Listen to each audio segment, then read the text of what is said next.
Hello students, today we will start the new lesson Language and Software Story. So let's begin. Now what is a language? Well, you all know that it is with language that you are able to express your thoughts and ideas with others, right? So we can say that language is a medium of communication.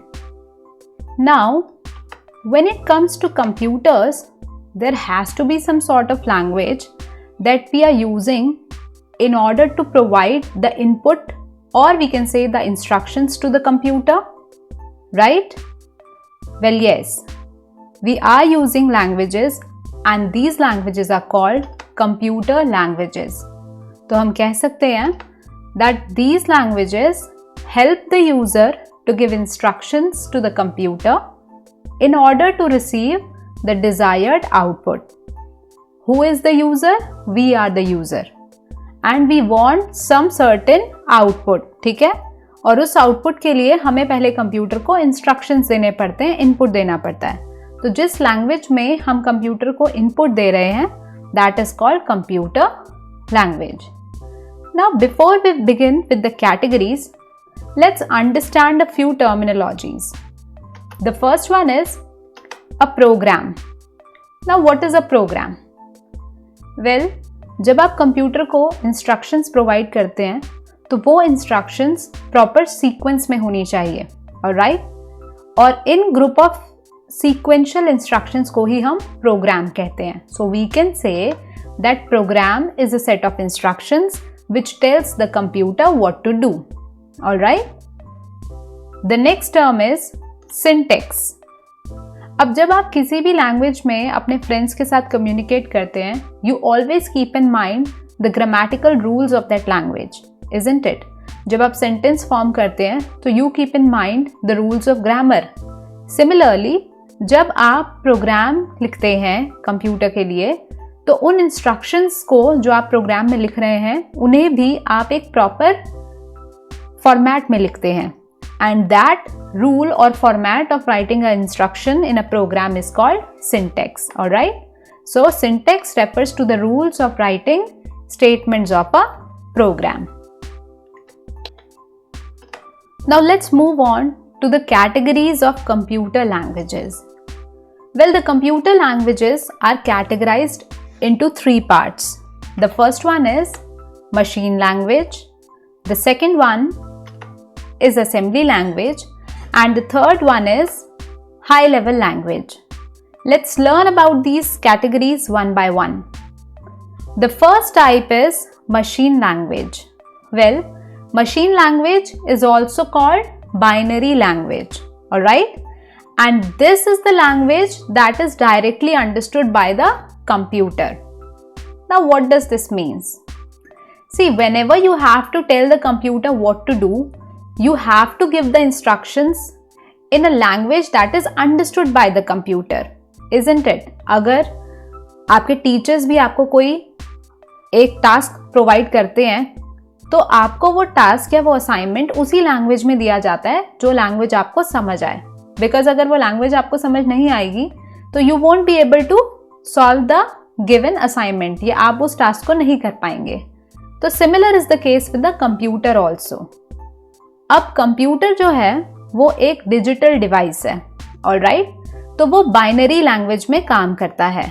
Binary जैसे कि आप term से ही समझ सकते हैं, by means two. So binary language में जो programmes लिखे जाते हैं वो सिर्फ 2 डिजिट्स की मदद से लिखे जाते हैं, and those 2 digits are zeros and 1, alright? So machine language uses only 2 digits, 0 and 1. तो जब भी आपको कंप्यूटर को इंस्ट्रक्शंस प्रोवाइड करनी होती हैं तो आप उसे इस तरह से बाइनरी कोड्स की मदद से प्रोग्राम लिखकर देते हैं, alright? Now there are certain disadvantages of this language also, कि ये कंप्यूटर को तो इजीली समझ में आती है बट हमें अप्रोप्रिएटली समझ नहीं आएगी. फॉर एग्जाम्पल, मैंने यहाँ पर जो कोड लिखा है इसका मीनिंग आपको नहीं समझ में आएगा, isn't it? So it is difficult for us to write and debug programs written in the machine language. यानी कि अब आप इतने सारे जीरोज एंड वन के कॉम्बिनेशंस अगर लिख देंगे तो फर्स्ट थिंग इज कि आपको उसको लिखने में भी प्रॉब्लम होगी, डिफिकल्ट लगेगा, एंड सेकेंड थिंग आपको उसमें मिस्टेक्स ढूंढकर उन्हें करेक्ट करना भी एक बहुत ही डिफिकल्ट टास्क आपके लिए बन जाएगा। ऑलराइट, तो ये मशीन लैंग्वेज के डिसएडवांटेजेस थे। तो इन डिसएडवांटेजेस को ओवरकम करने के लिए नेक्स्ट जो language I, it is assembly language. Alright, अब असेंबली लैंग्वेज में बाइनरी कोड्स के अलावा जो कोड्स यूज किए जाते हैं वो होते हैं mnemonic codes. Now let's understand what are mnemonics. Mnemonics are the 2 or 3 letter abbreviations which are equivalent to the binary codes। यानी कि अगर आप बाइनरी लैंग्वेज में सपोज आपको एडिशन परफॉर्म कराना था तो उसके लिए आप कोड लिख रहे थे 0010। 0010 का मतलब एडिशन करना है, तो निमोनिक सिंबल उसका क्या बन जाएगा, ADD। ना ऑब्वियसली ADD याद रखना बहुत आसान है in comparison to the binary code 0010। तो ये जो आपने 3 अल्फाबेट्स का सिंबल या कोड बनाया है, it is called mnemonic. Alright, now assembly language has to be converted into the machine language by the help of assemblers. ऐसा क्यों करने की जरूरत है, क्योंकि आप जानते हैं कि कंप्यूटर को सिर्फ 2 ही डिजिट समझ में आती हैं, 0 एंड 1, तो उसे आपके निमोनिक कोड समझ में नहीं आएंगे। So in order to make it understand the assembly code you have to convert it into the object code.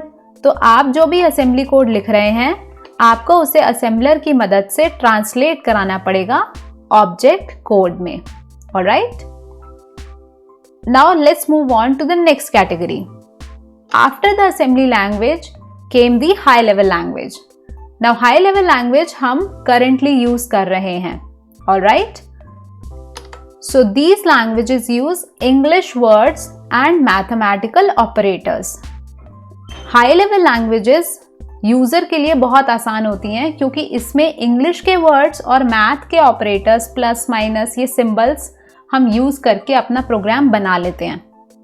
But again the problem lies as it is कि कंप्यूटर को तो ये सब समझ में नहीं आएगा, ना उसको आपके इंग्लिश के वर्ड समझ में आएंगे, ना मैथ के operators. So what to do?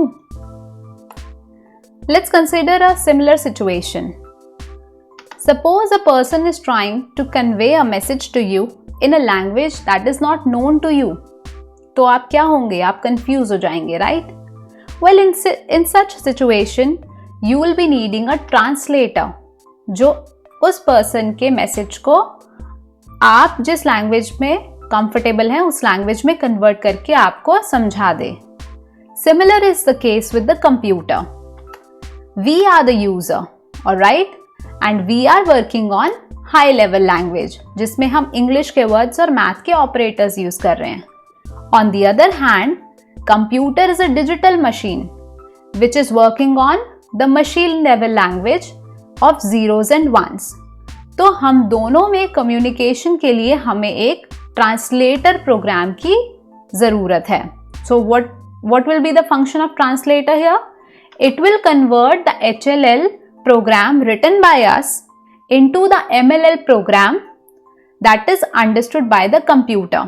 ठीक है, जब कंप्यूटर का वो प्रोग्राम समझ में आ जाएगा तो वो आपको आउटपुट जनरेट करके देगा, लेकिन वो आउटपुट भी मशीन कोड में ही होगा, यानी 0 और 1 की फॉर्म में ही होगा।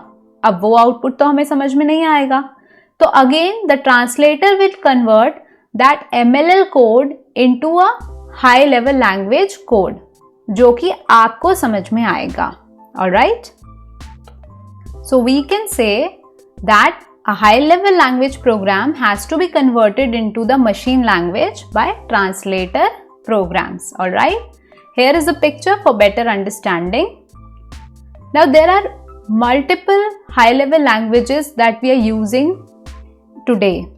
Some of the examples are language C, C++, Java, etc. Alright. Now let's move on to the types of translator programs. Well, there are two types of translator programs that we use. The first one is interpreter. Interpreter converts high-level language into machine language line by line. यानी कि आपका पूरा programme, suppose आपका 10 lines का एक programme है जो आपने हाई लेवल लैंग्वेज में लिखा है, तो इंटरप्रेटर उस प्रोग्राम को मशीन लैंग्वेज में कन्वर्ट करेगा लाइन बाय लाइन। और जिस लाइन में आपकी मिस्टेक होगी, इंटरप्रेटर अपनी वर्किंग वहीं स्टॉप कर देगा and it will wait for you to correct your program. जब तक आप प्रोग्राम को करेक्ट नहीं करेंगे, वो फर्दर लाइन्स को ट्रांसलेट नहीं करेगा। इसी वजह से it is slow in speed, alright. क्योंकि अगर आपके 10 लाइन्स के प्रोग्राम में सिर्फ एक एरर भी था लाइन नंबर 2 में, तो आपके नीचे की लाइन्स का जो ट्रांसलेशन है वो रुक गया था। On the other hand, we have the second translator program, which is compiler. Now compiler also converts high level language into machine language, but it does so at once. यानी कि अगर आप compiler यूज कर रहे हैं और आपका 10 lines का प्रोग्राम है, तो compiler आपकी सारी 10 लाइन्स को एक साथ ट्रांसलेट करता है into machine language। और अगर इन बिटवीन किसी लाइन में उसे एरर मिलता भी है, तो वो सारे एरर वाले लाइंस को स्किप करके लास्ट में आपको वो सारे एरर्स शो करता है दैट आपकी सो एंड सो लाइन में एरर है। अब जब आप उस लाइन को करेक्ट कर लेंगे, तो सिर्फ करेक्ट की गई लाइन को ही उसे ट्रांसलेट करना है और आपका प्रोग्राम आपको फटाफट से आउटपुट दे देगा। So this is why they are pretty fast in speed. So this was all about the translator programs that we use, alright. So today we learned that a program is a set of instructions. वो instructions जो computer को ये बताती हैं कि उसे क्या output देना है। Then what is a syntax? Syntax is the rule of writing a program. उस प्रोग्राम को लिखने के क्या ग्रामेटिकल रूल है, क्या फॉर्मेट है, वो हमें syntax बताता है। Then we discussed the 3 categories of computer languages: machine, assembly और high level. कंप्यूटर को डायरेक्टली कौन सी समझ में आती है? Machine language. हमें सबसे ईजीएस्ट कौन सी लैंग्वेज है हमारे लिए लर्न करना और समझना? High level language, alright. Machine and assembly languages are also called low level language. Machine और असेंबली को together they are called low level languages. Translator programs convert high level language into machine language and vice versa. यानी कि translator programs आपके HLL program को machine language में और फिर उसे मशीन से HLL में कन्वर्ट करने का काम करते हैं। So that is it for today.